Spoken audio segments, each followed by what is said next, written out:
Como é que tá para vocês aí? Estão conseguindo ouvir? Estão nos ouvindo?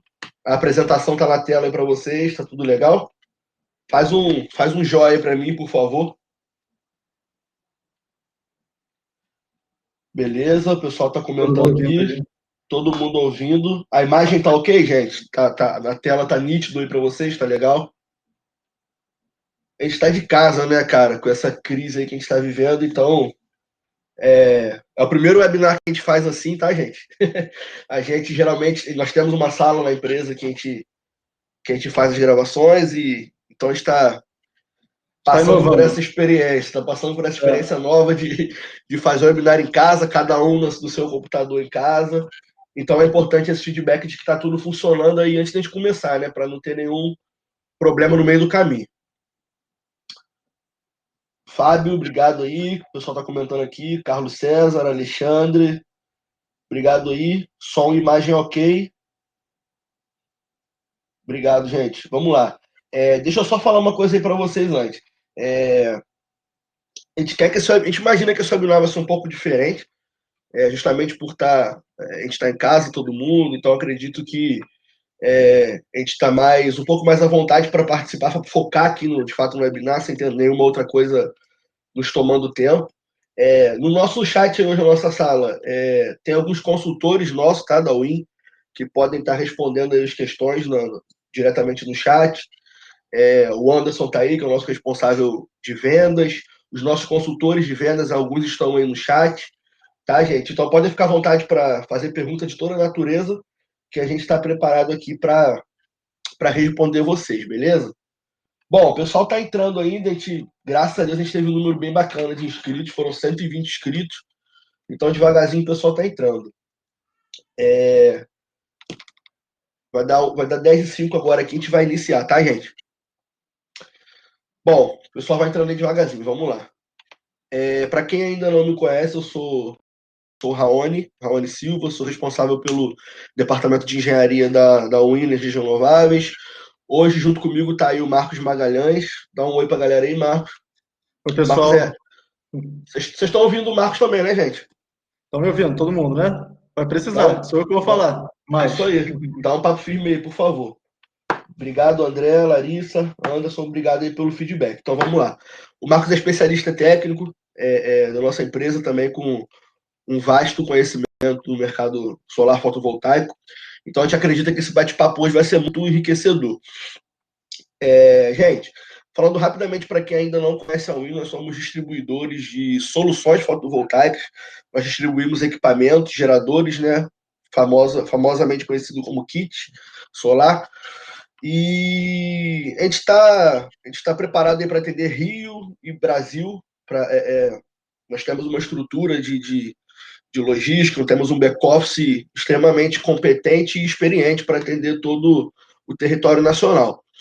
Temos um site que está no ar, para quem ainda não conhece, www.win.com.br. Pode nos visitar. Existem geradores prontos lá, né, que para facilitar já orçamentos. Existe uma ferramenta que no final do webinar eu vou falar com um pouco mais de detalhes sobre ela, que é uma ferramenta que a gente tem apostado muito que vai inovar no mercado fotovoltaico, uma ferramenta extremamente inteligente de dimensionamento e orçamentos fotovoltaicos, de projetos. Então, basicamente é isso, gente. A gente vai enviar uma apresentação institucional para vocês conhecerem um pouco mais da gente. E hoje a gente está aqui para falar um pouco sobre as tecnologias mais promissoras de módulos fotovoltaicos. Então, vou passar a palavra aqui para o Marcos. Sintam-se à vontade, tá, gente, para nos interromper em qualquer momento com dúvidas, questionamentos aqui pelo chat. A gente vai tentar fazer um bate-papo para esse webinar ser de fato diferente, mais dinâmico. A gente quer, inclusive, que vocês participem de forma mais ativa. Fiquem à vontade para perguntar sobre os equipamentos que a gente trabalha, sobre dúvidas relacionadas à tecnologia, ao que tem vindo, né, como o mercado está se comportando relacionado a essa nova onda de migração de módulos policristalinos para monocristalino, e a gente vai falar muito bem sobre isso. Então, Marcos, é contigo aí, palavra toda sua, e vamos lá, gente. Obrigado. Obrigado, Raoni. Obrigado a todos que conseguiram estar presentes hoje. A gente está aqui resistindo junto com vocês, trabalhando também de home office, com todas as dificuldades, mas superando cada uma delas. e está fluindo bem, pelo menos na Win. Eu espero que esteja fluindo bem na medida do possível para vocês também. No final, a gente vai conversar um pouco mais, vai reservar aí uns 5 minutinhos para saber como é que vocês estão encarando, né, essa situação toda de coronavírus, de esse surto que está acontecendo. Mas agora, vamos falar de uma coisa aí que importa muito para a gente, né? Essas tecnologias que estão chegando e que já estão no mercado, as tecnologias mais promissoras para módulos fotovoltaicos. Essa apresentação que a gente vai ter agora, ela resultou de um artigo que eu publiquei há pouco tempo e que deu uma repercussão muito boa, o pessoal elogiou muito, então a gente veio trazer isso para vocês na Win, porque a gente trabalha com muitas dessas tecnologias, já trabalha, outras delas vai trabalhar provavelmente no futuro com algumas delas. Então vocês vão saber hoje. Bom, monocristalino, ok. Marcos, espera aí um pouquinho. Parece que tem gente que não está te ouvindo. Sim. Só um minutinho, gente. Tem gente que está ouvindo, mas eu acho que tem uma pessoa aí que não. O Carlos. Vamos fazer o seguinte, espera aí. Quem está ouvindo o Marcos, que eu vou dar um papo firme só para a gente entender se de repente alguma configuração no som de quem não está ouvindo. Tá ouvindo o Raoni, mas não está me ouvindo? Tá, ó, tem gente que está ouvindo o Marcos. Gente, por favor, quem não estiver ouvindo o Marcos, dá uma olhada aí na configuração do som de vocês, mas deveria estar ouvindo os dois, né? Se está me ouvindo. Uhum. Ou de repente entrar e sair na sala, não sei. Eu acho que a maioria está ouvindo, o Marcos. Quem falou que não ouviu, cadê? Foi o. Thalita, né? Thalita, Carlos. Thalita e Carlos, continua sem ouvir? Tá, talvez seja. Vê se você consegue.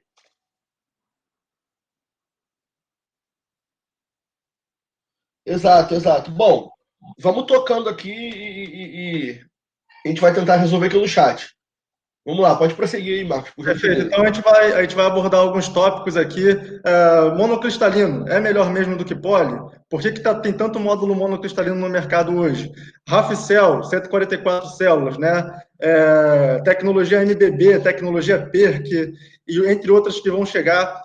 Tá, mas o que significa isso? O que isso é vantajoso para o meu cliente, para mim? O que isso se aplica? Eu já posso trabalhar com essas tecnologias? E se eu estou trabalhando com essas tecnologias, eu quero entender melhor o que eu estou fazendo, onde é que eu estou aplicando e como isso está sendo benéfico para o meu negócio. Então, esse webinar não é um webinar só teórico, mas é um webinar que vai dar muita informação relevante para vocês, não só para vocês conhecerem melhor as tecnologias que a Win está trabalhando e que vocês estão trabalhando ou vão trabalhar no futuro agora, mas também para conseguir qualificar melhor até os seus clientes, né? Dizer por que eu estou usando um módulo e não o outro, né? Por que eu estou usando essa tecnologia ao invés daquela?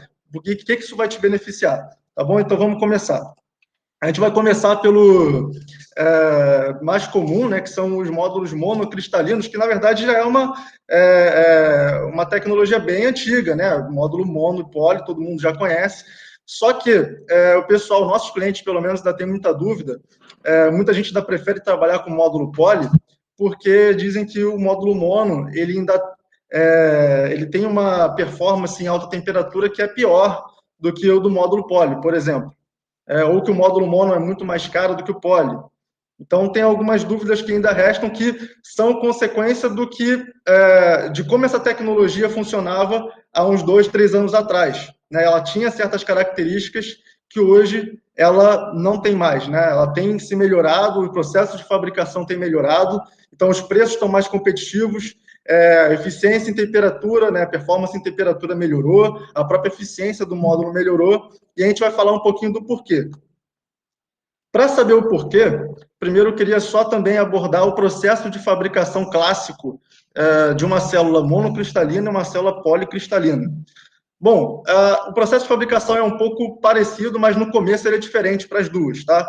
A gente pode ver aí, no começo você tem à esquerda o silício bruto, né?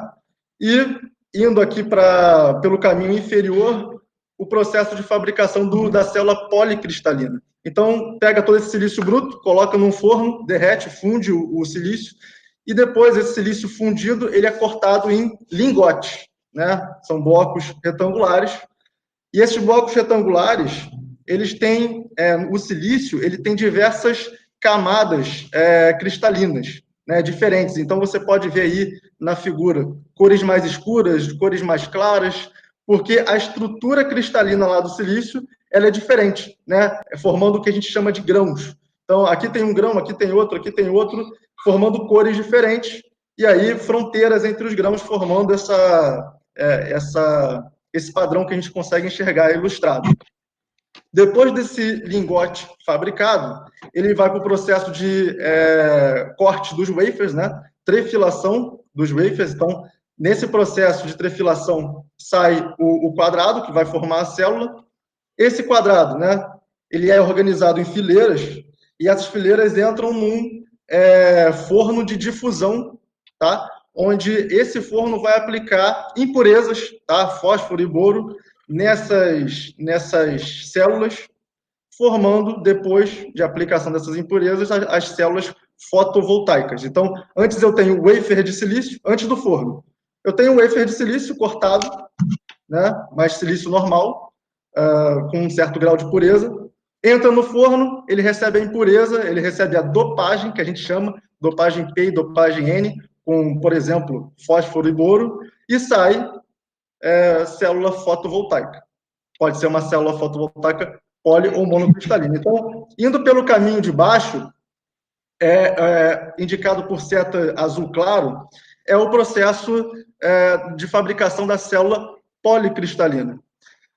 Por cima, indicado pela seta azul escuro, a gente tem o processo de fabricação da célula monocristalina, que é um pouco diferente. Então, ao invés de juntar todo o silício bruto ali num forno, derreter e depois cortar, ele passa por um forno aí, um processo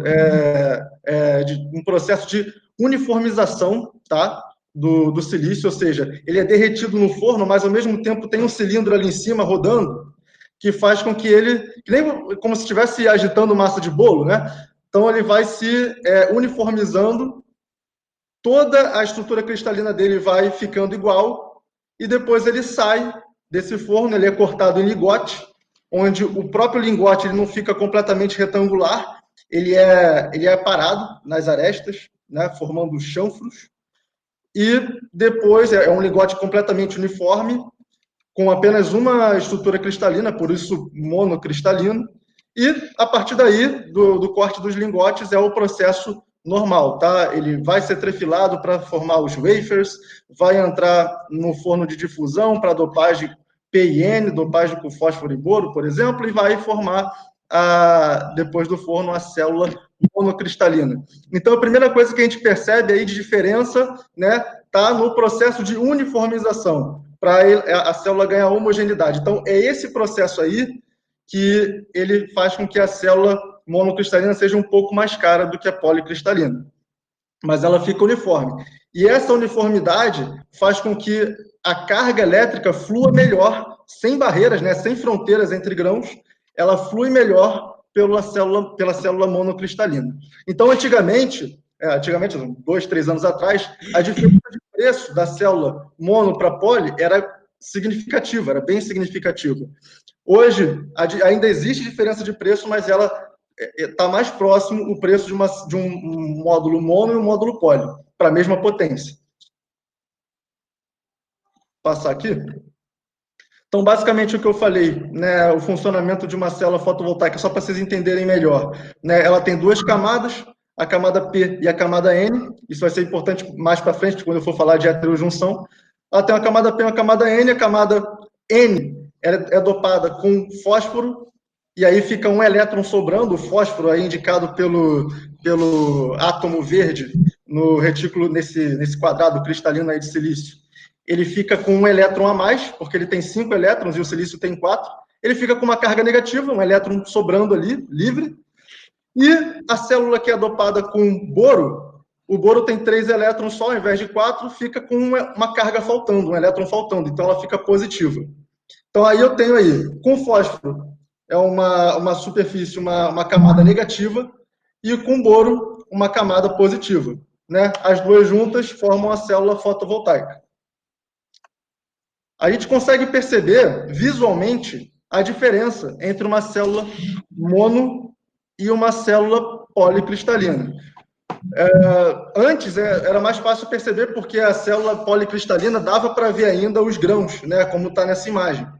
Você consegue aí ver partes mais claras, mais escuras da célula, em tons de azul e lilás. Hoje é mais uniforme, mas visualmente não dá para perceber, mas dentro da célula ela é assim. Então, como é que você percebe assim, olhando, só de olhar, se um módulo é mono ou se um módulo é policristalino? Justamente pela aquela questão que eu falei do processo ser um pouco diferente, depois que sai do forno que uniformiza o silício monocristalino, antes de fazer o lingote, você tem que aparar, né? Fazer aqueles cortes.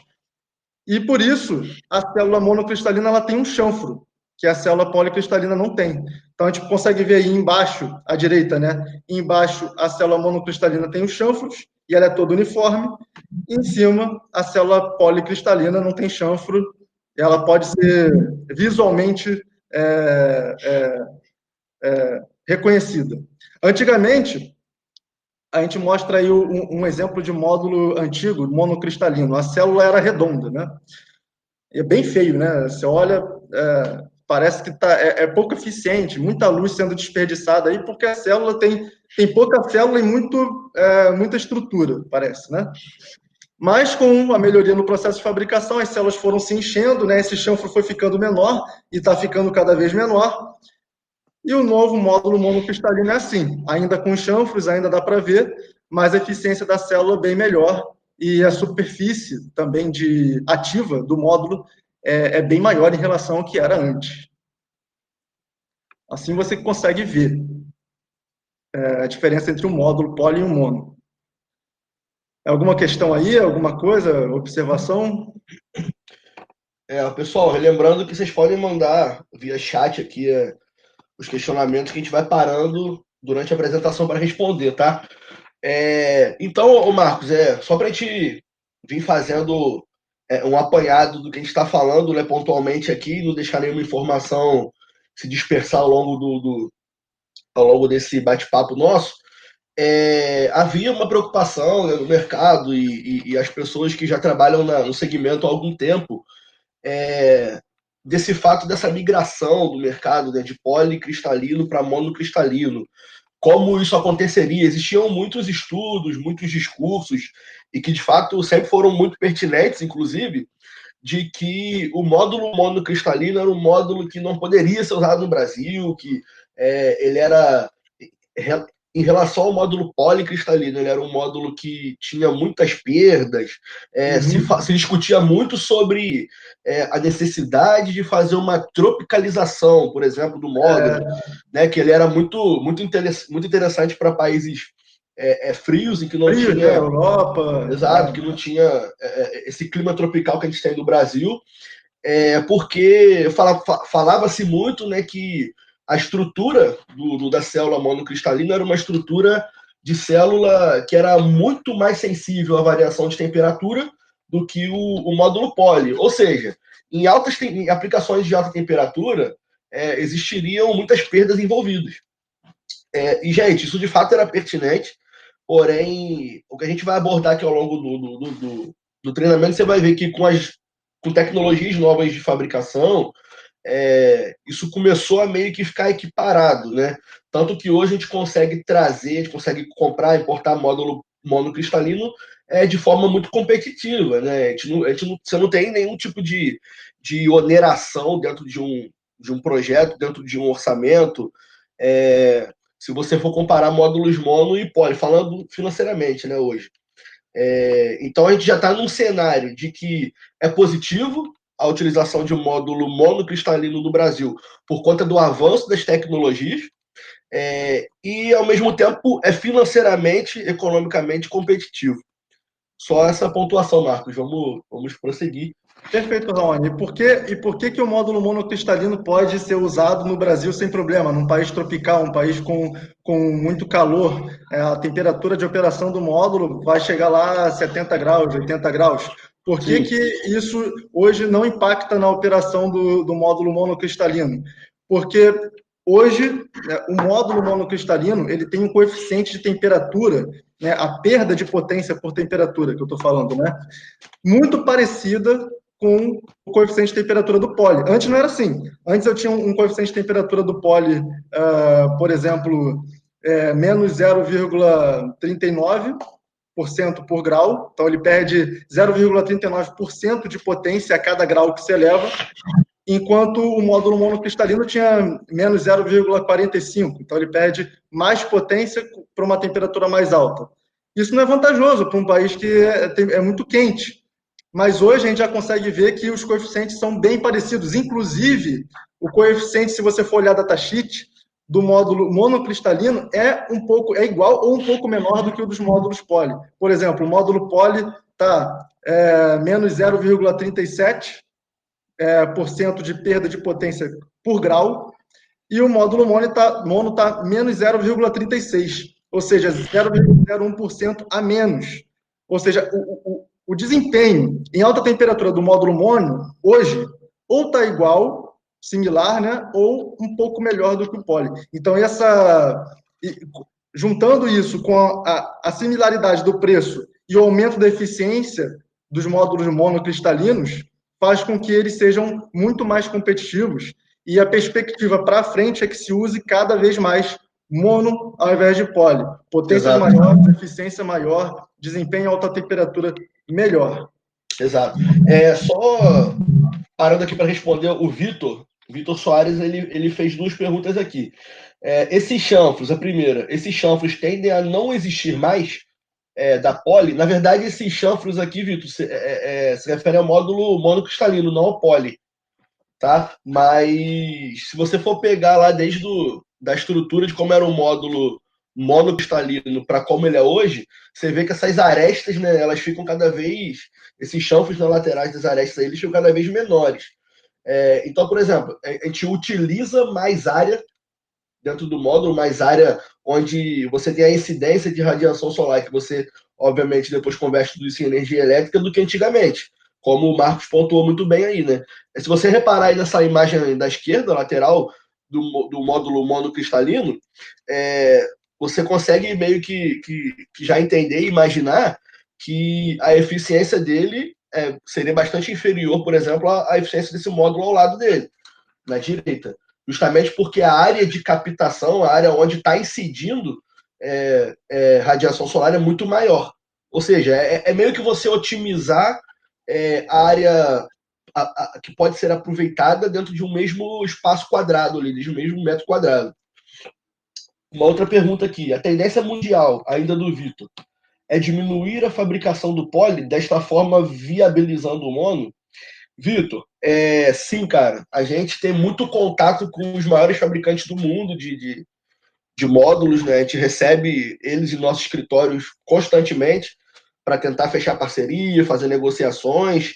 E de alguns fabricantes a gente já ouviu até que a produção de módulo monocristalino de 2020 para frente vai ser ou total ou bem próximo disso, tá? E bem próximo mesmo, falando de 90% de produção de módulo monocristalino e 10% de produção de módulo policristalino. Óbvio que não são todos fabricantes, mas a gente tem esse feedback dos maiores fabricantes do mundo. Outro detalhezinho antes do Marcos prosseguir, só para quem ainda não tem muita familiaridade com que de repente fica um pouco difícil de entender do que o Marcos está falando, por exemplo, relacionado a o que é isso de coeficiente de temperatura, o que significa isso, menos de não sei quantos por cento. Isso é uma informação que tem em datasheet de todo módulo, tá? E ali no datasheet, essa informação ela está considerando uma temperatura ambiente de 25 graus Celsius, né? Que é a temperatura em STC que a gente chama, né? Condições padrões de teste. Condições padrões de teste, exatamente. Então, o que significa? Tentando ser um pouquinho mais didático, assim, para quem não está muito acostumado com isso. Significa que ali você tem aquela informação de laboratório, de teste. Agora, para cada variação de temperatura, né, acima de 25 graus Celsius ou abaixo, você tem aquele coeficiente ali de variação. Então, por exemplo, se a gente está falando de 30 graus Celsius, sei lá, a gente tem uma perda de 0,5% de potência. Significa que para cada 1 grau desse de variação, eu perco 0,5% de potência do meu módulo. Entende? Então, só para ficar um pouquinho mais didático. Perfeito. Mas, enfim, vamos prosseguir. Deixa eu só ver rapidinho aqui se tem mais alguma outra coisa, Marco. Tem três perguntas aí, né? A primeira do Alexandre, a gente incluía a explicação do PERC. Alexandre, você adivinhou. A Vai ser PERC é o nosso falado. próximo tópico, né? A gente vai disponibilizar esse material para todo mundo que participou da webinar, tá, Matheus? E para o Carlos, então seria verdade que a eficiência do módulo monocristalino é de 10 a 15% maior? Não, não é tão maior. Inclusive, a maior eficiência que a gente trabalha hoje são com módulos aí acima de 400 watts, é de 20,5% aproximadamente, é 20 e pouco. Os outros são 19, 18%. Então, a diferença de eficiência do módulo mono para o poly, né, tá na faixa de 1, 2%, né, porque se for 10 a 15% é muita coisa em termos de fotovoltaica, tá? Então, a eficiência do módulo poly, alguns anos atrás, era 16. Foi aumentando, 17, 18. Hoje já está 18, 19%. O módulo mono já está 19, 20%, digamos assim. Tá? Perfeito, perfeito. Isso aí, gente. Vai mandando pergunta aqui, porque a nossa ideia é que esse bate-papo aqui seja bastante, de fato, interativo, que vocês participem. Vamos dar sequência Perfeito. aqui. Muito bom, muito bom. Vamos mandar pergunta para a gente poder esclarecer tudo aí. E esse webinar vai ser disponibilizado e por isso tem o texto explicando tudo que já foi falado antes, tá? E eu aproveito esse texto para ver se eu esqueci de alguma coisa, né? Então é por isso que os módulos monocristalinos eles são os módulos de maior potência que estão chegando no mercado. Por exemplo, na Win vai chegar no final de abril módulos de 390 e 405 watts. Então, 400 watts era uma fronteira aí de potência em termos de módulo fotovoltaico. Está chegando monocristalino de alta eficiência, 20,5%, como eu falei, 405 watts na Win, final de abril. E esses módulos de alta eficiência também são chamados mono-PERC, que combinam as duas tecnologias, a PERC que eu vou falar no próximo slide, de 144 células, que também é uma outra coisa que eu vou abordar. Então, são módulos que chamam módulos mono de alta eficiência. Os fabricantes chamam dessa forma. Tá legal? Vamos para a próxima. Tecnologia PERC. Né? Vocês devem ter visto, quem trabalha muito aí, que a tecnologia PERC está quase em tudo que é módulo hoje, módulos de qualidade, de bons fabricantes que estão na ponta, eles usam módulo com tecnologia PERC, né? Seja mono, seja poly. E por que isso acontece? Né? Na verdade, a tecnologia PERC ela foi inventada há uns 30 anos atrás, mas só agora foi viável, financeira e tecnicamente falando, a fabricação de módulos com tecnologia PERC. Né? O que ela faz?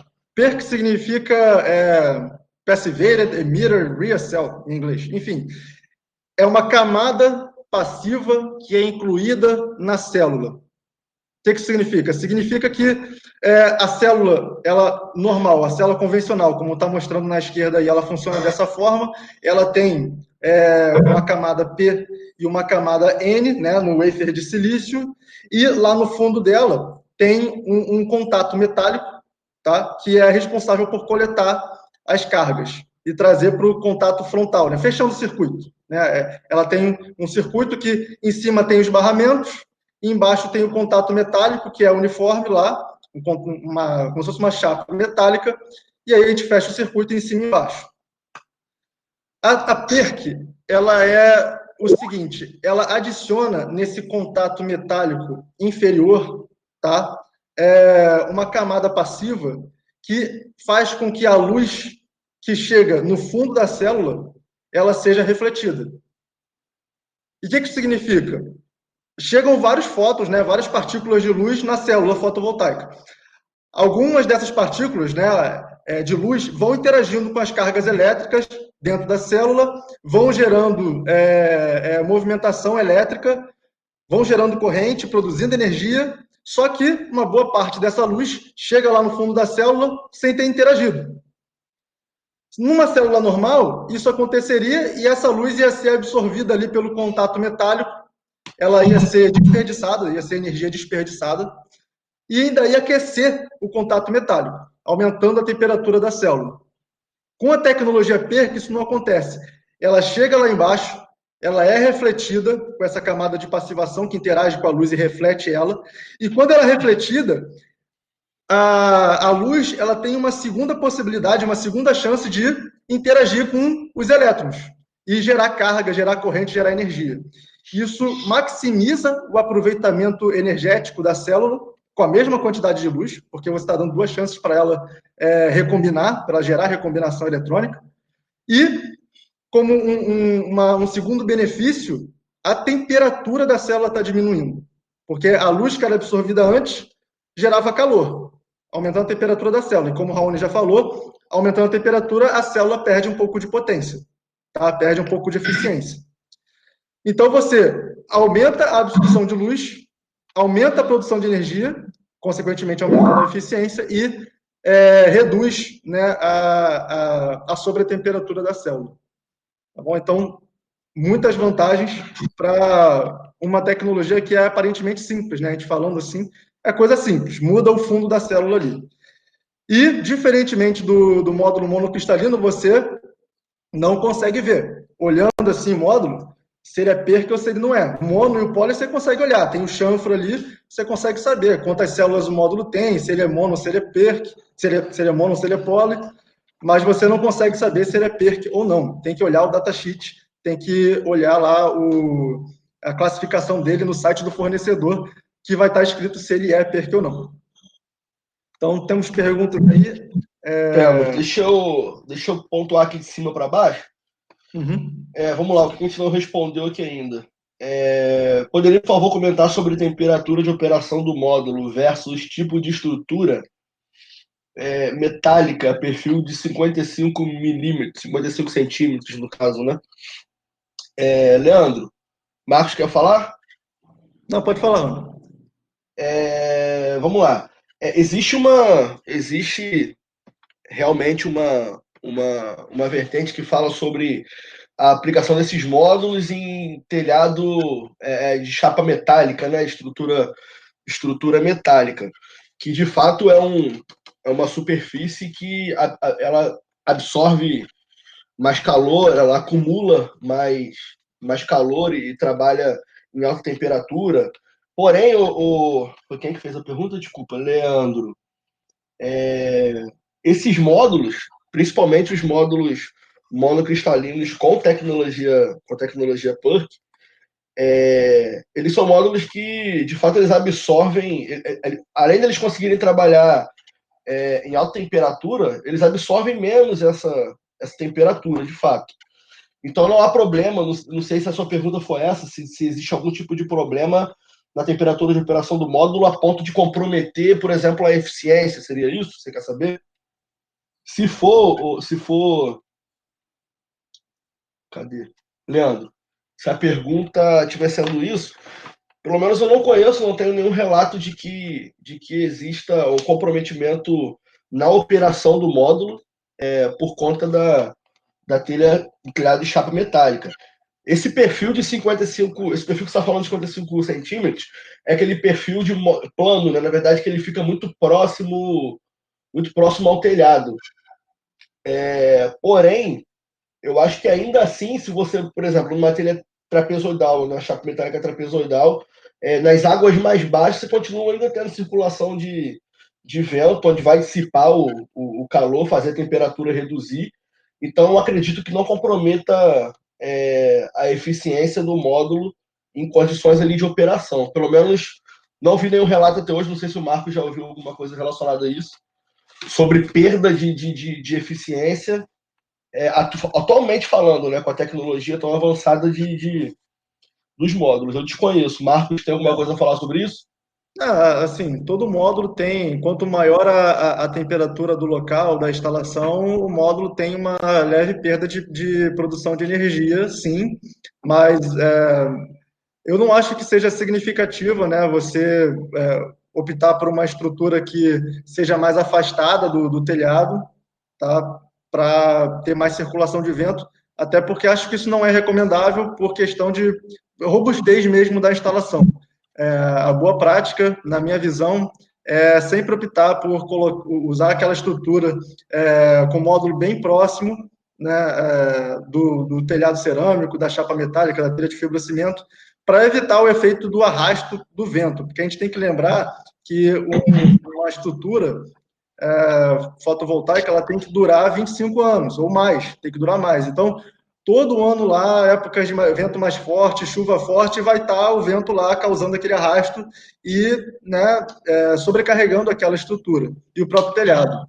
Então, acho que é bem mais seguro, né, você optar por hoje, a minha opinião é você optar por uma estrutura que seja mais rente do telhado, né, que ele fique uma instalação mais robusta e que não dê espaço para causar o efeito de arrasto do vento, principalmente aqui no Brasil, que a gente tem muito vento, do que você optar por uma separação maior por fluxo de ar, para ganhar aí 0,5%, Pois 1% é, de produção de energia. exato. Isso é uma preferência pessoal minha. A diferença que você vai ter também na utilização desse tipo de estrutura para as convencionais, onde você tem um pouco mais de afastamento do telhado, é mínima. A gente está falando de poucos centímetros de diferença. Então, eu acredito que não surta tanto efeito relacionado à perda, né? Relacionado a perdas por temperatura. Então, eu acredito que você possa ficar tranquilo quanto a isso. Uhum. Continuando aqui, pode falar, Marcos. Não, até existem cálculos, tá? Tem como você calcular qual vai ser a perda por temperatura, e aí tem algumas referências diferentes, né? Cada instituto de pesquisa no mundo fala que o cálculo é de uma forma, mas em uma visão geral tem como você tanto simular e calcular matematicamente esse ganho de produção com um afastamento maior, levando em consideração uma certa velocidade de vento embaixo do módulo. Mas, como o Raoni até salientou, não acho que no momento seja interessante. É a opinião pessoal minha. Perfeito. Qual a viabilidade econômica, o Mohamed, né? Qual a viabilidade econômica e fornecimento dos módulos bifaciais? A gente vai falar aqui na frente desses módulos bifaciais, o Mohamed. Já já Perfeito. a gente trata disso. Quais fabricantes vão chegar na Win acima de 400 watts? Vitor, hoje. O Matheus respondeu aqui embaixo. Matheus, obrigado. É a JA, sim.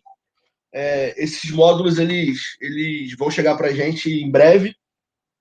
Não somente acima de 400, mas abaixo também, módulos 390 watts, por exemplo. O Roberto complementou aqui, né, falando da variação de temperatura, influencia na eficiência, não somente na eficiência dos módulos, mas também dos inversores e cabos. Perfeito, Roberto. Obrigado pelo complemento. O Alexandre comentou aqui. Bom, depois eu vou ler esses comentários, como não é pergunta, depois eu leio com calma aqui. Continuando aqui para o Diego.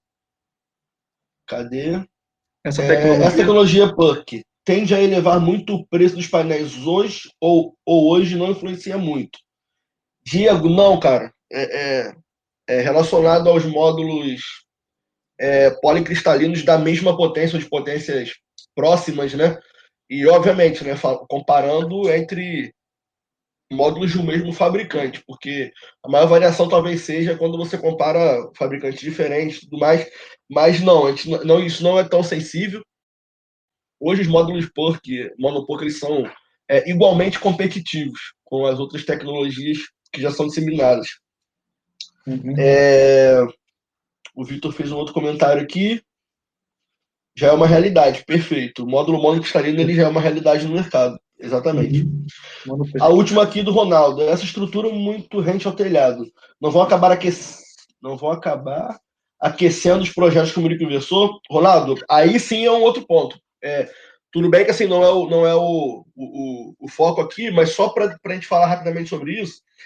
Inclusive essa estrutura de modo de a estrutura plana, como o tinha comentado anteriormente, ela não suporta a instalação de microinversor, tá? Porque você não tem espaçamento entre módulo, telhado e estrutura ali para você instalar um microinversor. Então, para esse tipo de telhado com essa estrutura, a gente oferece uma outra solução para a chapa metálica, em que ela de fato é um pouco mais afastada do telhado para que você consiga fazer a fixação do microinversor, tá? Só falando rapidamente aqui, seria uma instalação com parafuso prisioneiro e não uma instalação com com fixação de parafuso autobrocante e fita de autofusão. É diferente a aplicação, justamente para que tenha essa circulação de vento e não comprometa o funcionamento do microinversor. Até porque o microinversor aí já é um equipamento um pouco mais sensível, né? E por ele não ter, por ele ficar instalado no telhado, não ter cooler, né? Não tem a única maneira de resfriamento dele, de fato, é a circulação de vento ali. Então, aí sim seria uma outra situação, mas que a gente tem solução para atender, tá? Só deixando aqui bem claro. Vamos seguir, ô Marcos? Perfeito, vamos seguir. Bom, aí só concluindo aquilo que eu já falei, né? Aumenta a eficiência e melhora o seu rendimento em altas temperaturas. Tecnologia PERC. Agora vocês já sabem explicar por que utilizar módulos PERC. Poly-PERC ou mono-PERC. Só um gráfico aí para vocês terem uma ideia melhor de como é que isso vai ser no futuro, quais são as previsões do aumento da tecnologia PERC no mundo. Esse é um gráfico da ITRPV, que é uma instituição que faz pesquisa na área de fotovoltaica, renomada no mundo todo, muito considerada.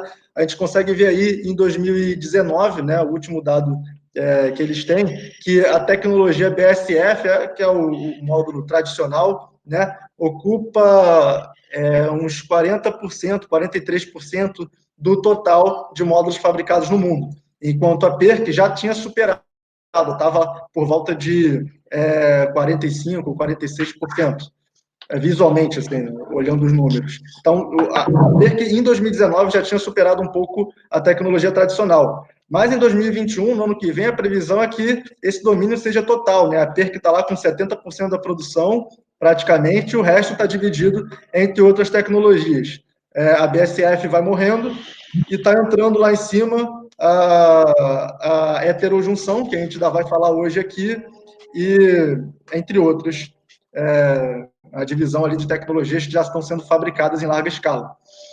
E isso vai aumentando ao longo do tempo, até que em 2026, a previsão é que BSF não exista mais, exista só PERC, e a heterojunção esteja já aumentando, e em 2029, 2030, isso vai acontecendo mesmo. Né?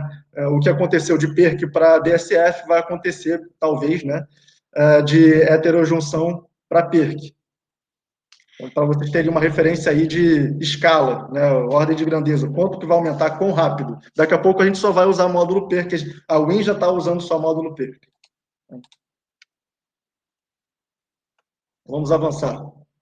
Módulos RAF-Cell, meia célula, né, ou também chamados módulos de 144 células. É uma tecnologia que a gente está usando muito também hoje, você já deve ter feito instalação com esse tipo de módulo. Então, basicamente, é uma outra tecnologia que dá para ver, né? Você olha para o módulo full cell, olha para o módulo half cell, dá para facilmente identificar quem é quem, né? Seja mono ou seja poly. Nesse exemplo aí, eu coloquei 2 módulos monocristalinos, na esquerda um full cell e na direita um half cell. Então, o módulo full cell, por exemplo, ele tem 72 células, as células elas são bem quadradinhas, né? As dimensões iguais em todos os lados.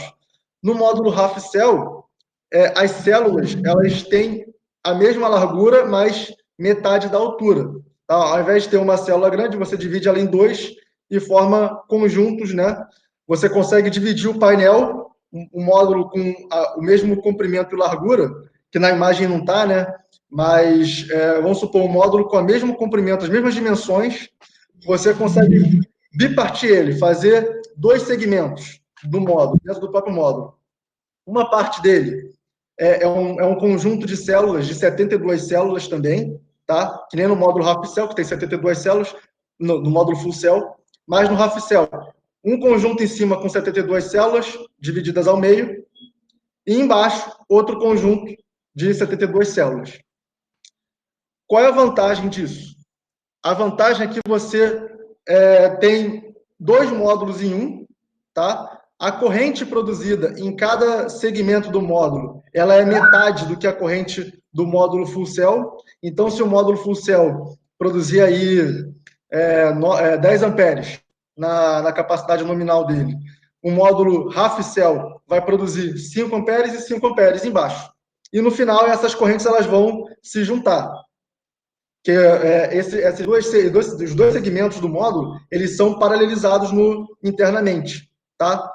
Então, essas correntes 5 e 5 vão se juntar para formar 10. Tá? E a vantagem disso? Primeira, o módulo tem um desempenho muito melhor em condição de sombreamento parcial. Se você sombrear, por exemplo, a metade inferior, tá? Uma parte da metade inferior do módulo. Não é 100% do módulo que é comprometido, é 50%. O resto do módulo vai continuar produzindo a corrente normal, 5 amperes, embaixo vai ter 0, em cima vai ter 5.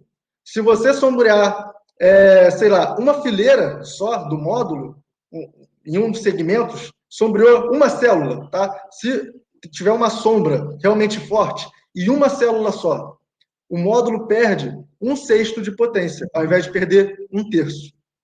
Então, basicamente, desempenho muito melhor em condições de sombreamento parcial.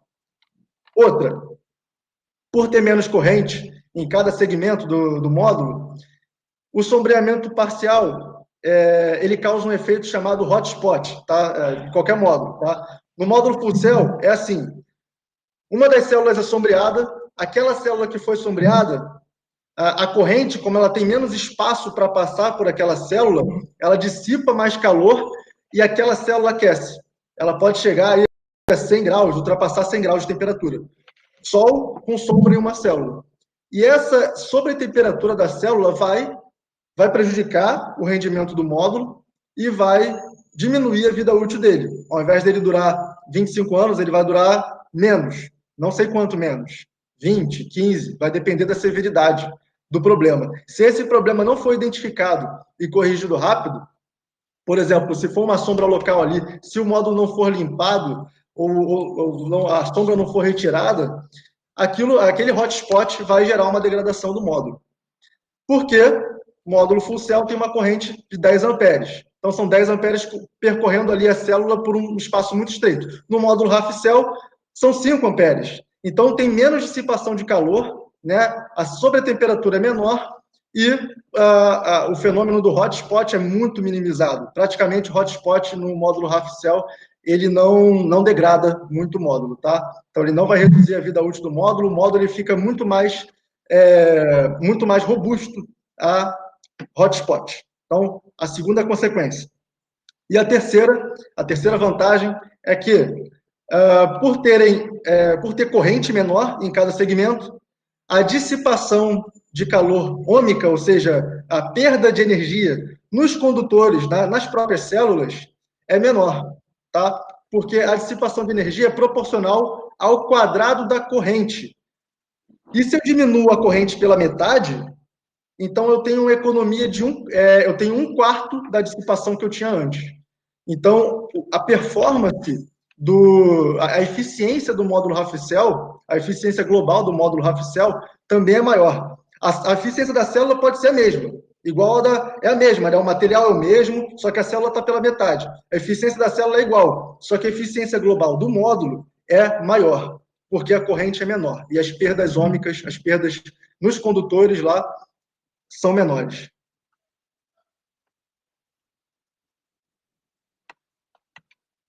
Então, esse é o nosso resumo. Ele tem 1/4 das perdas ômicas do módulo full cell, 72 células em cada segmento, diminui o efeito de hotspot e aumenta a eficiência.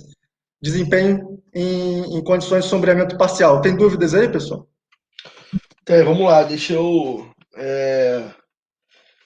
O Vinícius ele perguntou aqui sobre módulos híbridos, que ele ouviu falar que existia passagem de água na parte de trás, que além de aquecer a água,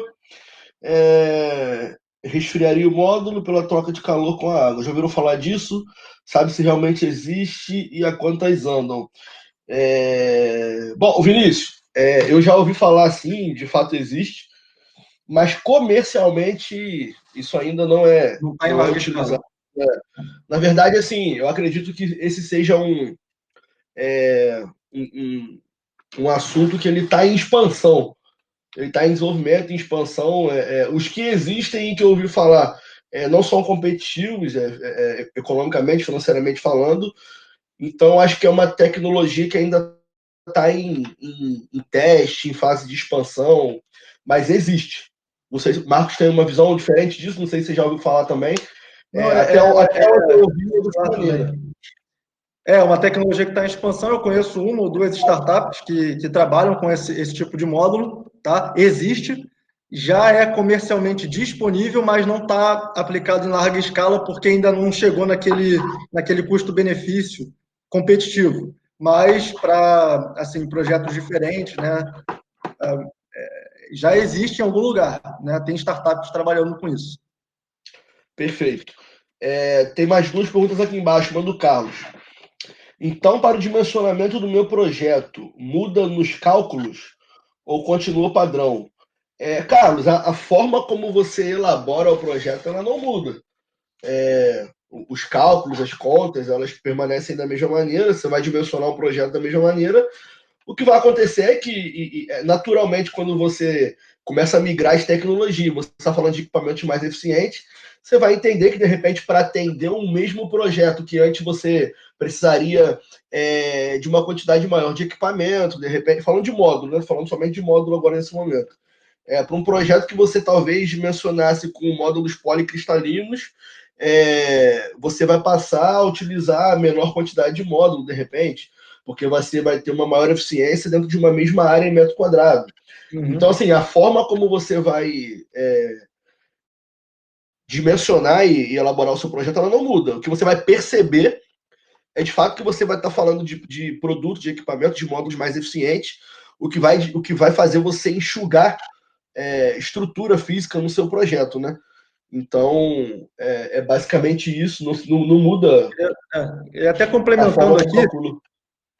até complementando o comentário do Raoni, no cálculo isso fica transparente para você. Por quê? Exato. A eficiência do módulo ela só reflete na potência de pico dele. Então, o que acontece? Quando aumenta a eficiência, para a mesma área, a potência do módulo é maior. Então, aquilo cabendo no orçamento do teu projeto, tendo um bom retorno sobre o investimento, você vai optar por um módulo de potência maior, na mesma área, porque ele vai ter uma eficiência maior. Então, em termos de eficiência, o seu cálculo só depende de irradiância do local, tá? E potência de pico do sistema. Né? Aí tem a eficiência, né? O fator de eficiência global do sistema, que você vai usar em consideração também, outras coisas, mas para você isso fica transparente, porque o que importa na ponta do lápis é a potência. Agora, para o seu cliente, na hora de você estar qualificando ele, explicando por que usar um módulo ao invés de outro, você pode falar assim, que ele é mais robusto, que ele é mais durável, né? Que ele produz mais energia em relação ao outro. Isso sim. Tá? Perfeito. Perfeito. O Geraldo perguntou aqui, Marcos, sendo assim, no módulo Half Cell, teria menor tensão em comparação com o módulo Full Cell? Não. Não tem menor tensão porque cada célula ela produz mais ou menos a mesma tensão, tá? Não importa se ela está inteira, né? Se ela é full ou se ela é half. A tensão dela é igual, o que muda é a corrente. Então, se eu tenho dois arranjos de 72 células que estão em paralelo, circuito em paralelo, a tensão é igual. Né? A corrente se soma e a tensão é igual. Então, a tensão é parecida com com a de um módulo full cell, tá? Com 72 células também. As tensões são parecidas, a corrente de saída também. Tá? Perfeito, perfeito. O Vinícius comentou aqui, pela foto do slide anterior, parece que o Half Cell tem um espaçamento entre células maior. Seria uma seção maior dos condutores internos? Você quer voltar rapidinho ali no slide, Marcos? Volta ali. Vou olhar aqui. Isso. Pode O comentar. espaçamento, eu usei essa figura para ilustração, mas está aparecendo realmente aí nessa foto que tem um espaçamento maior, mas o espaçamento ele é igual, tá? Ou até menor do que a do full cell. O que tem espaçamento maior é realmente aquela divisão no meio do painel que separa um arranjo do outro, né? Dois arranjos CPT2. Aí tem um espaço realmente visível maior. Mas entre células é a mesma coisa. Perfeito, perfeito. Talvez isso dê para explicar um pouco melhor na hora que a gente for falar do Busbar lá, de repente, não sei se é disso que ele está comentando, mas Pode ser. enfim, vamos prosseguindo aqui que a gente vai avançar no tema. Isso. Vou seguir então, tá? Isso. Aí, mais uma perspectiva, gráfico do ITRPV, o full cell, em 2019, ocupava 85% do mercado, e a previsão para 2021, 2023, aí, até 2026, é que ele seja 60% do mercado. E o half cell já esteja ocupando uns 30%. Mas o que a gente vê hoje é que tem muito módulo half cell, pelo menos no Brasil, né? A gente na Win, né, estamos trabalhando muito com módulo half cell, pelas vantagens, pelo custo-benefício. Pode ser que esse gráfico seja para o mundo, mas para o Brasil, especificamente para nós, tá bem diferente. O half cell está dominando. Perfeito. O próximo é a tecnologia Multibus Bar, né, ou MBB, que na verdade nada mais é do que o número de barramentos condutores que a célula tem. Se você for olhar a célula, chegar lá próximo do módulo e conseguir ver célula por célula, você vai ver que elas têm linhas metálicas, né, grades, que são responsáveis por coletar a carga elétrica da célula, que é gerada pelo efeito fotoelétrico, e fechar o circuito com aquele contato traseiro, né, que eu já falei, basicamente fazer o circuito funcionar. Então, essas linhas metálicas condutoras são o que a gente chama de barramento, o barramento da célula. As primeiras células comercializadas tinham 2 barramentos, como a gente pode ver aí na imagem da esquerda, na célula da esquerda, chamada 2BB, 2 bus bars, são barramentos em inglês, 2BB. Hoje, a gente já trabalha com células de 4, 5BB ou mais. À direita tem a foto tirada de um datasheet da Canadian, tá? De um módulo que a gente trabalha, e a gente consegue ver que tem 2 opções, né, para aquela linha, né, da Canadian, para a mesma potência, você tem a opção de um módulo 5BB, que tem 5 barramentos, e um módulo MBB, que no caso da Canadian tem 9 barramentos. E qual é a vantagem de ter mais ou menos barramentos? A vantagem é que, com mais barramentos, as perdas ômicas, as perdas por dissipação de calor por conta de resistência do condutor, elas são menores. Tá? Quando você coloca, ao invés de usar um barramento grandão, você usa vários barramentos menores,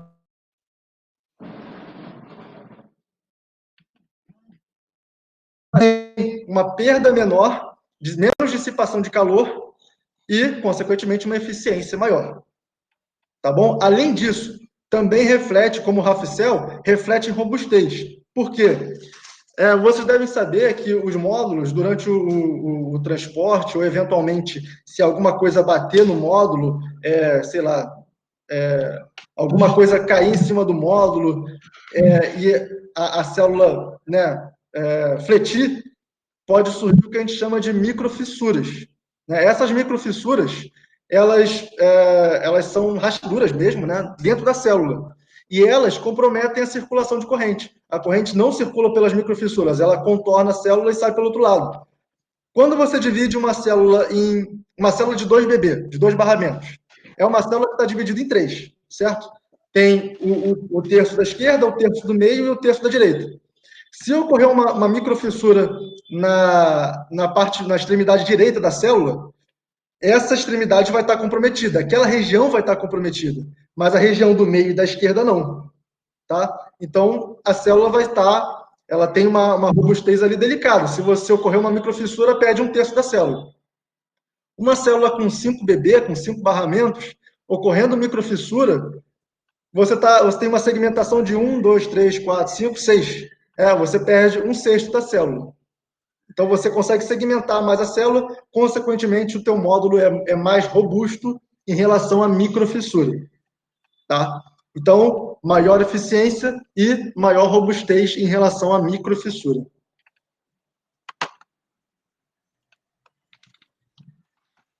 Vamos para o resumo, né? E vamos para as perguntas. Vamos prosseguindo. Vamos prosseguindo. Por enquanto não tem.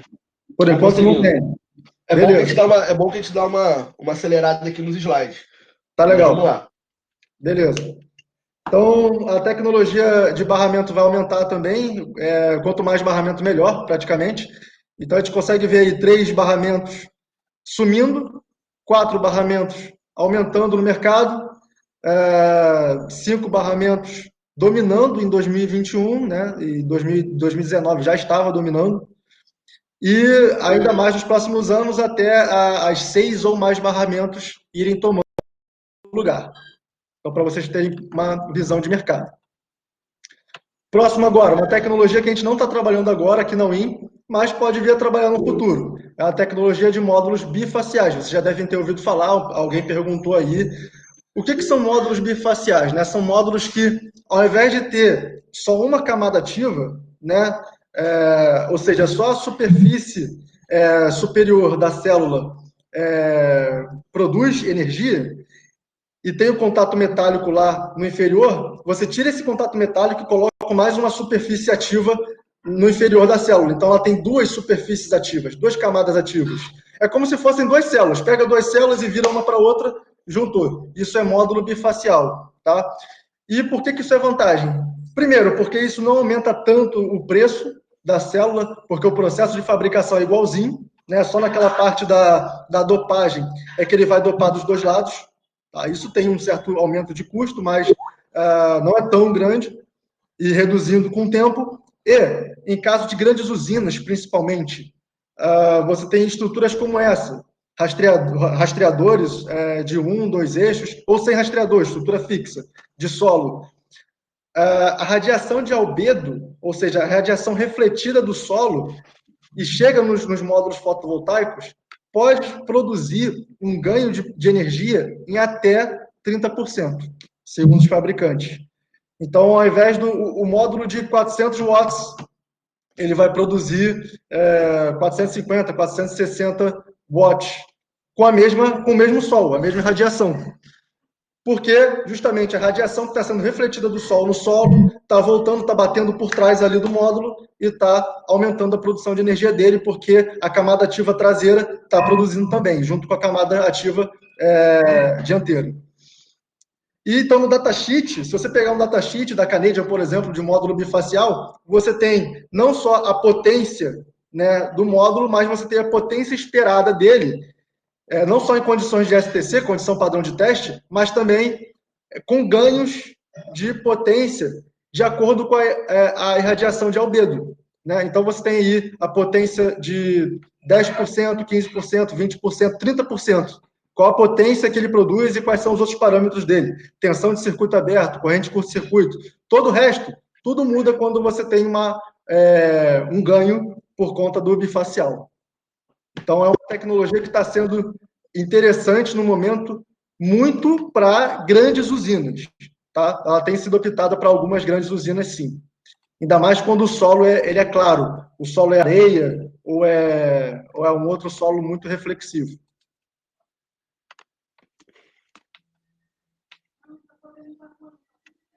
Então, esse é o nosso resumo, para ficar de referência para vocês. Beleza. Deixa eu só fazer um comentário aqui.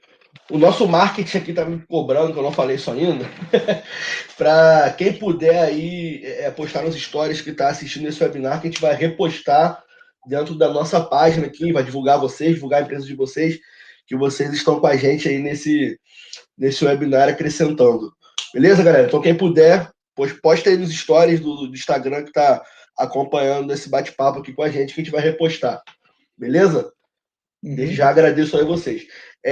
Vamos continuar, Marcos. A gente vai tentar dar uma aceleradinha, gente, agora nesse final, que a gente vai falar de 2 tecnologias que ainda não são, apesar de serem promissoras, elas não são não são tão aplicadas ainda, comercialmente falando, né, em grande escala. Para a gente poder aqui ter um tempinho de bate-papo e responder as questões ainda aqui. Beleza? Vamos lá, Marcos. Então, a gente vai estar salvando todas as questões aqui e vai responder tudo no final para ficar. Isso. Não tomar muito tempo de vocês. Ficar aqui um pouco dentro do nosso tempo, que já passou. Então, temos, como o Raoni falou, mais 2 tecnologias. A primeira delas, células de heterojunção. Como eu falei lá naquele gráfico do TRPV, quando eu mostrei o avanço da tecnologia PERC, também apareceu no gráfico essa tecnologia que é de células de heterojunção, que está aí para ir ganhando espaço em relação à PERC nos próximos 5 anos. Mas, no momento, ela não está comercialmente disponível em larga escala, mas, no futuro, a gente deve trabalhar com ela, né? No futuro aí não tão próximo, mas em algum futuro a gente vai vir a trabalhar com ela, porque ela tem diversas vantagens. Então, a célula de heterojunção, quem está mais avançado aí também já ouviu falar delas, a construção dela ela é um pouco diferente das células PERC e BSF, porque ela só tem camada N, ela não tem camada NP, né, fósforo e boro, ela só tem camada N. E a camada P, ela é substituída por duas camadas de silício amorfo, tá? Eu não vou entrar em muito detalhe, mas basicamente ela faz um sanduíche, tá? Com uma camada N, ocupando 80% da célula, aí, 90% da célula. Em cima eu tenho duas camadas de silício amorfo, embaixo mais duas camadas de silício amorfo. E nas duas superfícies dela, quer dizer, no fobo facial, né? Na superfície ativa dela, a gente tem um óxido condutor, tá? Que é essa camada aí que está chamada na imagem de ito. Tá? Ito é um material que eu já vou falar qual é, mas ele é um óxido condutor, ele é um material assim também semicondutor, ele conduz cargas elétricas, mas ele tem a função, né, de absorver esses elétrons, fazer a função junto com o silício amorfo da camada P, né, e ao mesmo tempo proteger a célula toda, fazendo como se fosse uma gaiola de Faraday, tá? Eu já vou explicar isso melhor. Vou usar aqui o texto como referência, né? Essas duas camadas de silício amorfo, em cima e embaixo, aumenta a absorção, o espectro luminoso de absorção da célula. O que significa, Marcos? Isso significa que, para a mesma luz, a célula aproveita melhor, né? Ela gera mais recombinação, gera mais carga. Para a mesma luz, a frequência da célula normal, ela absorve, por exemplo, uma faixa estreita de frequência luminosa que realmente é utilizada em produção de energia. Ao invés de pegar só essa faixinha do espectro, ela pega um espectro maior.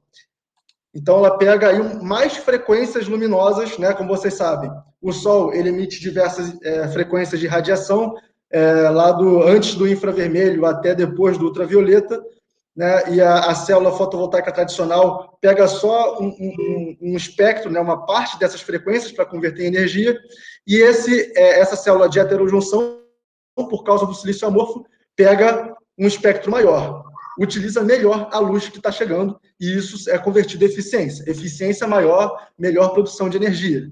Tá? Agora, uma vantagem também muito importante da célula de heterojunção é que ela não está sujeita a perdas que são comuns às outras tecnologias. Essas perdas são o LID e o PID. Tá? Também quem está mais avançado em fotovoltaica conhece aí de nome essas perdas. O LID significa Light Induced Degradation, ou seja, degradação induzida por luz. Cara, é uma coisa inerente de uma célula fotovoltaica, só dela estar recebendo luz ali, ela vai degradando um pouquinho, tá? Por isso que o painel ele tem uma vida útil, né, de uma garantia de produção de 25 anos e tal, mas a cada ano ele perde um pouquinho de eficiência justamente por causa desse LID, né, a degradação induzida por luz. E o PID, que é Potential Induced Degradation, degradação induzida por potencial. O que acontece, né? Você tem uma string lá, tá, de módulos fotovoltaicos, tem 20 módulos. No módulo mais negativo, as células mais negativas dele, elas formam com o aterramento, né, a estrutura do módulo está aterrada, elas formam uma diferença de potencial com o aterramento de, por exemplo, 900 volts, 800 volts, 600 volts. E essa diferença de potencial com a Terra faz com que íons, né, ou seja, cargas negativas, vão fluindo, vão atravessando o vidro, né, o isolamento ali do painel, e vão chegando, né, esses íons eles vão chegando nas células mais negativas. E quando isso acontece, os íons interagem com as células mais negativas e vão degradando elas, vão prejudicando elas, elas não produzem mais energia como produziam antes. Isso aí é em torno de 3%, tá? de perda, quando o PID é mais acentuado. Então, o PID é isso. Ele é uma degradação induzida por potencial, enquanto o LEED é uma degradação induzida por luz. Todo módulo fotovoltaico que a gente usa hoje tem degradação por LEED e PID. Sendo que os futuros módulos de heterojunção não vão ter esses dois. Por quê?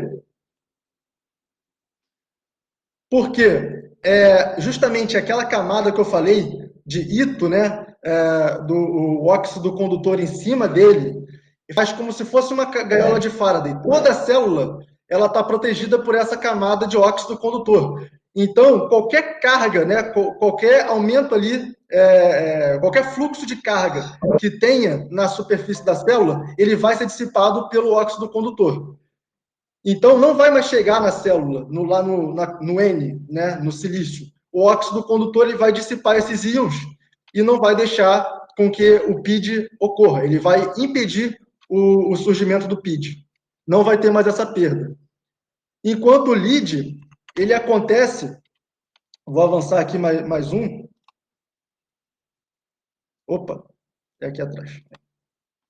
O LEED ele acontece por causa justamente da camada P. Tá? A camada P, que é a camada que geralmente tem boro da célula fotovoltaica, quando a luz incide no boro, ela faz complexos de boro, tá? É uma reação que o boro tem com a luz, eventualmente isso acontece, e essa reação é o que vai degradando a célula. Ou seja, o LEED só acontece porque a célula fotovoltaica tradicional tem uma camada P.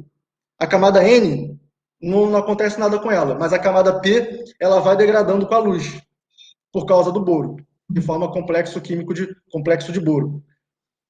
Ou seja, como a célula de heterojunção não tem nem camada P, ela só tem camada N com silício amorfo, ela não tem PID. Tá? Não tem LEED, desculpa. Não tem LEED. E como ela tem um óxido condutor em cima, ela não tem PID. São duas perdas que fazem com que a eficiência da célula aumente e a garantia de produção de energia dela também aumente significativamente. Né? Ela não vai ter mais aquela perda de produção em 25 anos. Ela vai manter de uma forma muito melhor essa produção de energia. Então, é um pouquinho complexo aí entender por que tem um link de referência no final dessa apresentação, as referências que eu utilizei. Então, vocês podem ler melhor sobre o que é tecnologia de heterojunção, enfim, saber mais detalhes de como a célula é construída, mas o que a gente precisa saber é que, quando essa tecnologia chegar, ela não está disponível ainda, mas quando ela chegar, ela vai aumentar a eficiência da célula e também aumentar a garantia do módulo fotovoltaico em muito tempo. Inclusive, gente, quem tiver interesse em se aprofundar nessas questões mais particulares, mais técnicas, né? A gente está falando aqui de módulo ao nível de semicondutor, então a gente está falando de física. Quem tiver interesse em adquirir materiais, pode nos solicitar, que a gente consegue indicar links, livros, para que vocês possam se aprofundar no tema. A gente tem total interesse de disseminar conhecimento, né? A gente acredita que dessa maneira o mercado evolui como um todo. Então, isso é interessante para a gente também. Perfeito. Vamos lá, Marcos. Vamos seguir. Pode falar que a gente depois envia mais material, sendo do desejo de vocês. E para concluir aqui, células fotovoltaicas orgânicas, né? Você já deve ter se perguntado, pô, mas por exemplo, você já visitou um edifício que tem um shopping, algum prédio que tem esses módulos assim, né? Que mal dá para ver que é um módulo, meio transparentes, que às vezes estão em clarabóia, às vezes estão em vidro, e aquilo é um módulo fotovoltaico. Você não entende exatamente o que é aquilo, né? Porque é uma tecnologia diferente do que a gente usa hoje. Então, isso é célula orgânica. A célula orgânica ela permite que o módulo seja flexível, tá? Orgânico é porque a célula é feita de plástico, tá? Derivados de plástico, polímeros. E aí, por ser plástico, vocês sabem que tem uma variedade imensa, gigantesca de possibilidades de construção com plástico. E também o processo de fabricação da célula fotovoltaica orgânica, segundo os fabricantes, é mais limpo do que a célula tradicional, então consome menos energia, é mais sustentável esse processo de fabricação. E geralmente tem um apelo estético muito bom. Por exemplo, telha solar. Usa filme fino ali para se adaptar à curvatura da telha. Essas aplicações em claraboia. Não sei quem já foi aí por exemplo, aqui no Rio de Janeiro tem o Museu da Manhã. Do lado de fora do Museu da Manhã tem uma árvore lá, uma árvore solar que eles chamam, que a folha da árvore tem essa curvatura e gera energia. É um módulo fotovoltaico ali. Então, para aplicações que requerem estética, né, principalmente quando está dentro de prédios, né, construções que querem ter esse apelo estético, isso é muito interessante. Tá? Já está disponível para comercialização, mas com certeza não está próximo da larga escala que o silício já tem. Tá? São aplicações específicas, mas que já podem ser utilizadas. Tá? Aqui na UIN a gente não trabalha com célula fotovoltaica orgânica, tem fornecedores especializados nisso. Tá? Mas é uma tecnologia que existe e por isso eu queria apresentar para vocês. Os problemas delas hoje são a baixa eficiência, tá? Em torno aí de 10% em comparação com o silício de 18%, 19% de eficiência, e a degradação, tá? A vida útil do módulo de fotovoltaico orgânico ele é bem menor do que a vida útil de um módulo tradicional. Então, nós temos aí dois fatores que têm pesado na decisão. Estética é muito bom, é muito interessante você poder colocar isso em qualquer lugar praticamente, né? Mas tem a questão também da eficiência baixa ainda, né? Estética e sustentabilidade de um lado, por outro lado, eficiência muito baixa, degradação, que ainda é um problema, então estão sendo estudados novos materiais para serem utilizados para impedir essa degradação, principalmente por conta da umidade que entra na célula e vai desgastando os contatos metálicos da célula. E uma outra questão também é que não é qualquer inversor que trabalha com módulo fotovoltaico orgânico, tá? Tem que ser um inversor com transformador. Tá? O inversor ele tem que ter transformador, senão ele não consegue produzir energia. Tem uma série de questões técnicas aí. Tem que ser um inversor mais específico, um inversor com transformador. Aqui, por exemplo, na Wind só trabalha com inversores sem transformador, porque eles são mais eficientes, eles são menores, mais compactos e o preço também melhor, bem melhor de inversores sem transformador. Tá? Então, temos aí pontos positivos, né? Então, algumas aplicações específicas que podem aumentar nos próximos anos e outros pontos negativos que têm segurado, mas que tem sido realizada pesquisa para avançar e melhorar a performance e a aplicabilidade de células orgânicas, para vocês saberem que existe. Tá bom? Então, para concluir aí, matar a curiosidade de todo mundo, a gente falou de muitas tecnologias diferentes. Tem um gráfico da NHEL que mostra, está nessa apresentação, está carregando aqui, que mostra o aumento, né, de todas essas tecnologias que foram investigadas até o momento, né, como é que foi o aumento ao longo do tempo das eficiências reportadas pelos laboratórios e pelos fabricantes de cada tecnologia. Então, tem várias cores diferentes aí, azul, verde, roxo, para famílias diferentes de células fotovoltaicas. Então, vocês conseguem ver a linha, né, o avanço das eficiências para cada tipo de tecnologia. É um gráfico muito interessante, elaborado aí pela Agência de Energias Renováveis dos Estados Unidos, a NREL.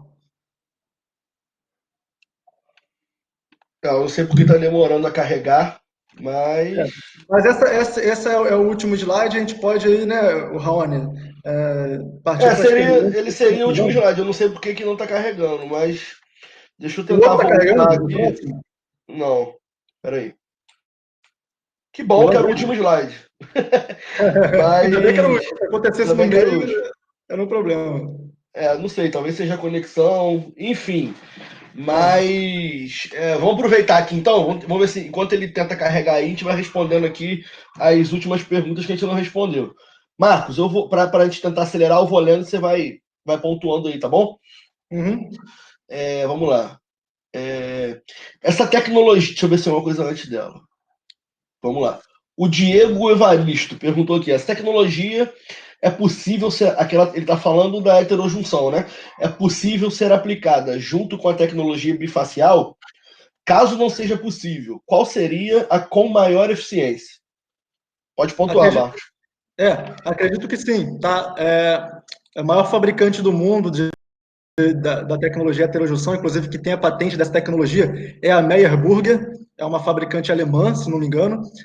O link está também para ela, tá nas referências desse webinar, mas ela não produz, até o que eu sei ainda, módulos bifaciais de heterojunção. Né? É uma coisa que está juntando duas tecnologias, eu acho que está um pouquinho longe, mas, na minha visão, é possível sim, é possível essa combinação. A camada de óxido condutor, ela vai estar nas duas faces da célula. Agora, se isso é financeiramente viável, atraente, é uma outra questão. Pode ser que fazer isso para célula de heterojunção seja muito mais caro do que fazer para o que provavelmente do que para a célula de silício, justamente porque a heterojunção tem mais camadas, tem silício amorfo, tem o óxido, que eu não sei exatamente como é que é a deposição dele, pode ser um processo também mais complicado, aí eu não sei se é financeiramente viável, mas possível, fisicamente, para mim, deve ser.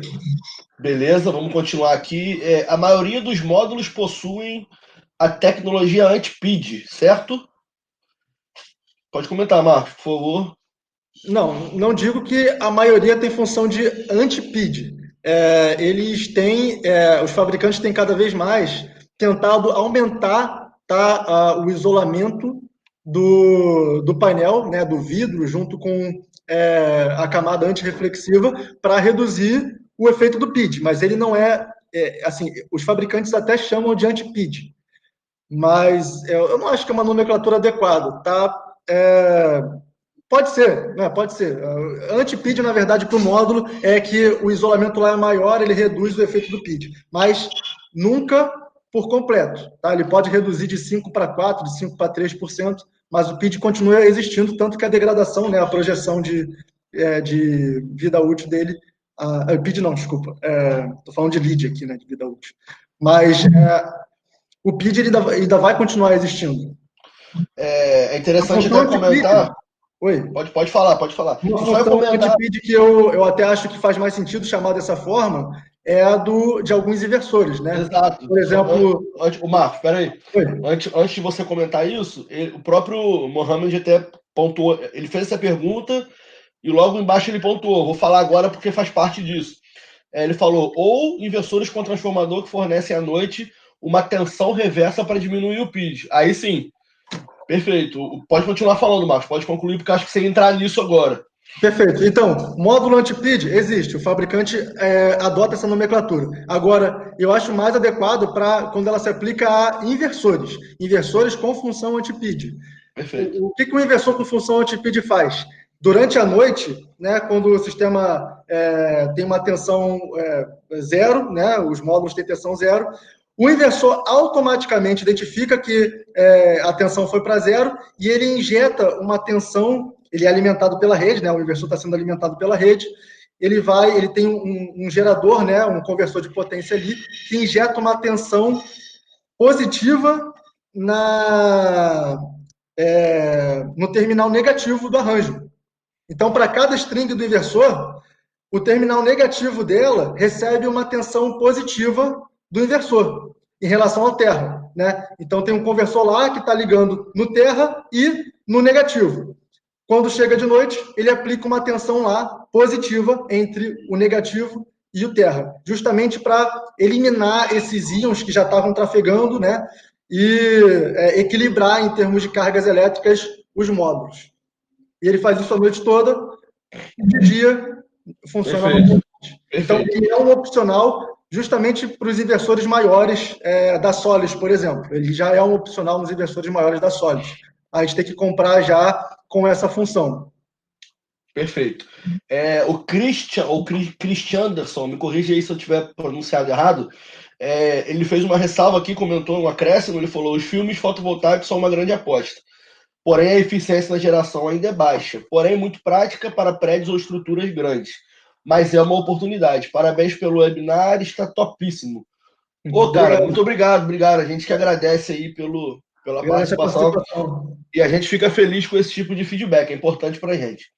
Valeu. Logo abaixo, o Leandro comentou aqui: garantia linear de 25 anos requer medição ou acompanhamento suplementar dos dados de monitoramento, como solicitar? Marcos, quer comentar sobre... Pode falar.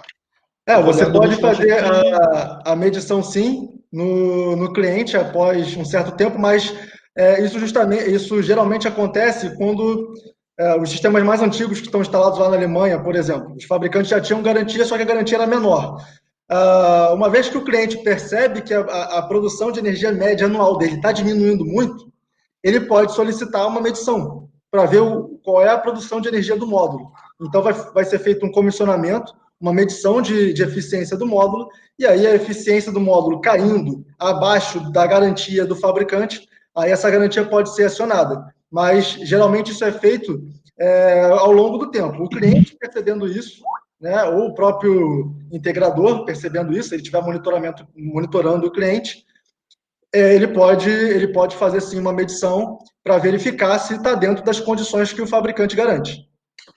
Perfeito, vamos lá. Seguindo aqui.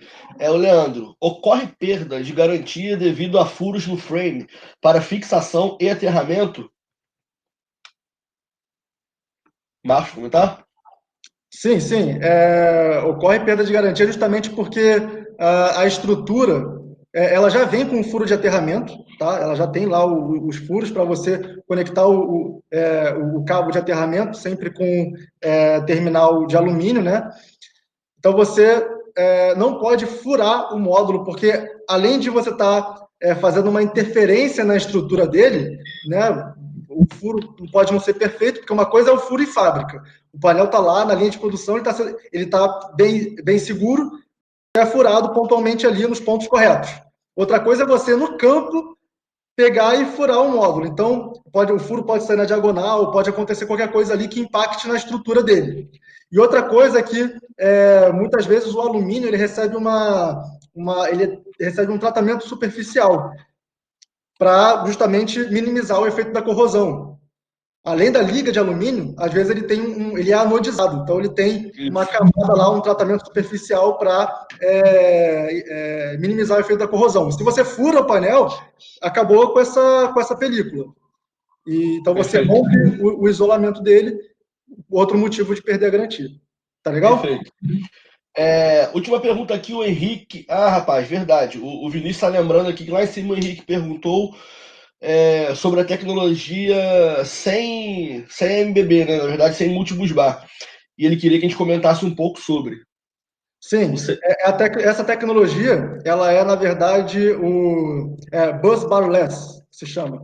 Sem barramento, bus barless.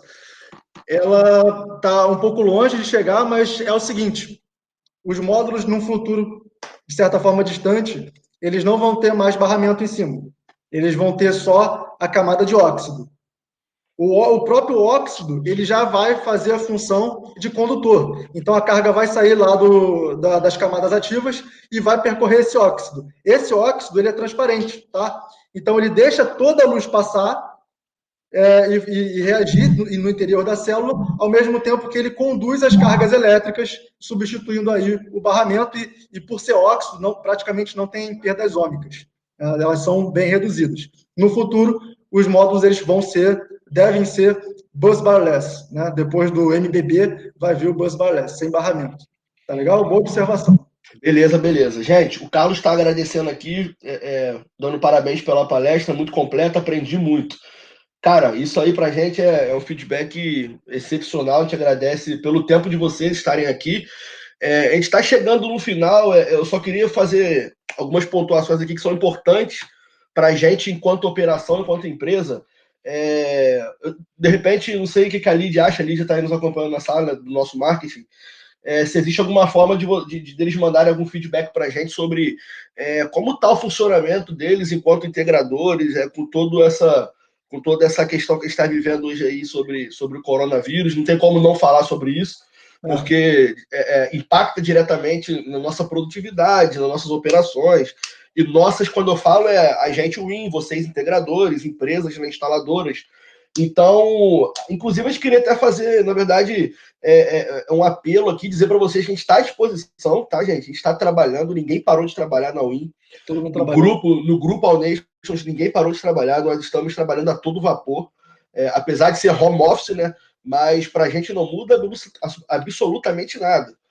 Todo dia aqui a gente lida com instaladores que estão em campo, estão em obra, fazendo instalações, obviamente tomando todo o cuidado necessário pelas medidas da OMS, pelas recomendações do governo que a gente tem visto, para que todo cuidado de fato é pouco, mas a nossa economia não pode parar, a gente sabe disso, a gente não pode fazer com que um colapso se torne dois, né? Na saúde e na economia. Então, o que a gente quer deixar claro para vocês é que a gente está trabalhando, a gente está fazendo cotação, fazendo orçamento, dando suporte técnico nas instalações em campo. Então, assim, contem com a operação da Win em todo o tempo. Pode ligar para a gente, mandar e-mail, gritar a gente no Skype, a gente está trabalhando, tá, gente? Então a gente está ativo aqui o tempo inteiro. E a gente gostaria de saber se para vocês está dessa maneira. Vocês estão ativos, se vocês têm equipe de instalações em campo, se isso tem impactado no negócio de vocês, se vocês pretendem dar uma pausa, uma parada. É interessante para a gente esse feedback, até para a gente ter um termômetro aqui de como isso está acontecendo na realidade, de fato.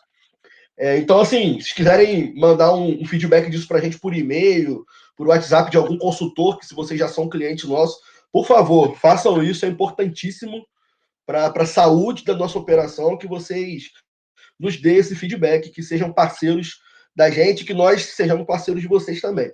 Beleza? Um segundo ponto. Para quem já conhece a Win, a gente tem um site que está no ar. Lá a gente disponibiliza geradores prontos. Então, é interessante vocês darem uma olhada. Para quem não é cadastrado, para quem não tem acesso ao nosso site, vocês podem fazer contato com alguns dos nossos consultores. Eles vão cuidar de tudo isso, fazer o cadastro de vocês no site, para vocês terem acesso aos nossos preços, para poderem fazer cotações, orçamentos. E uma coisa que a gente queria falar aqui de primeira mão, a gente lançou há pouco tempo atrás um assistente dentro do nosso site, que é um assistente de dimensionamento de projetos fotovoltaicos, tá? Foi uma primeira versão para a gente entender como seria a funcionalidade dele, mas eu queria aqui já contar para vocês que a gente está prestes a lançar o nosso assistente, a versão 1.0, que é ele bem mais completo, com funcionalidades que hoje ainda não estão disponíveis, mas que a gente, enquanto departamento de engenharia e departamento de TI, tem implementado para ser uma ferramenta que, na verdade, a gente quer que seja uma ferramenta que seja novidade para vocês, que não existe no mercado ainda. Então, vocês podem esperar uma ferramenta completamente autônoma e inteligente, que vai ser capaz de ajudar vocês a montar orçamento, que vai propor dimensionamentos que, de fato, são viáveis de serem instalados. Então, sempre tudo que for sugerido dentro dessa nossa ferramenta, você pode aplicar exatamente igual como vai estar sendo sugerido ali, porque é uma ferramenta que tem algoritmos super complexos e que vai ajudar vocês aí a dimensionar projetos, tá, gente? Vocês podem apostar que é uma ferramenta que não existe no mercado. A gente tem trabalhado incansavelmente para que isso se torne realidade e que seja um braço nosso aí, um diferencial da Win nas nossas operações. Então, podem aguardar que isso está prestes a sair. No mais, não sei se o Marcos quer falar alguma coisa ainda. Pode ficar à vontade, Marcos. Pelos comentários, pela participação. A gente teve uma participação, inclusive, bem maior nesse webinar. Então, o pessoal interagiu muito, mandou muita pergunta, fez muito comentário construtivo, inclusive ajudando uns aos outros. Então, eu gostei muito desse webinar, gostei muito da nossa interação. Espero que a gente continue se falando. Beleza. A operação de vocês seja o mínimo impactada possível por esse surto de coronavírus, que a gente consiga trabalhar junto. Contem com a gente, como o Raoni falou, a gente está trabalhando, a gente está ativo. Nossa operação, o fluxo, inclusive, está igual ou melhor, né, até de home office. Então, a gente está trabalhando de uma forma completamente normal. Tá? Então, vocês podem contar com a gente, podem entrar em contato, inclusive comigo, com o Raoni, e espero que a gente mantenha esse contato, esse relacionamento. Beleza, eu vou só ler aqui os últimos comentários rapidinho, tá? O Matheus falou aqui no feedback que eles suspenderam temporariamente a operação. Matheus, perfeito, a gente entende a postura e respeita a postura de cada um, perfeito. O Carlos comentou aqui que a empresa está ativa, mesmo em home office, temos instaladores ativos dentro de todas as medidas de precaução. Carlos, perfeito. O Matheus comentou, parabéns pela palestra, super interessante, obrigado, Matheus. Temos que disseminar quanto mais possível o conhecimento dos especialistas que já estão no setor para os estudantes que estão e irá entrar no setor. Perfeito, obrigado aí também pelo feedback. E, gente, é impossível que a gente agradecer a todo mundo, tem bastante gente, graças a Deus, aqui Graças a Deus. na sala nos acompanhando, tá? Mas, cara, muito, muito, muito, muito bom ter vocês aqui. Obrigado pela participação. E é isso, gente. Está disponível para vocês. Qualquer contato. Aqui na imagem só tem nosso e-mail, mas vocês podem entrar em contato aí diretamente pelos nossos telefones, por e-mail, por Skype. A gente está disponível para vocês. E vamos em frente, gente. Esse vírus não vai parar a gente, não. Não, vamos trabalhar. É isso aí. Obrigado, gente. Obrigado. Deixa eu só ver, tem mais alguém aqui falando, né? O pessoal está agradecendo aqui pelas informações de alto nível. É isso, gente. Muito obrigado e vamos em frente, vamos continuar. Vamos em frente. Força, Grande pessoal. abraço e até a próxima aí. Abraço.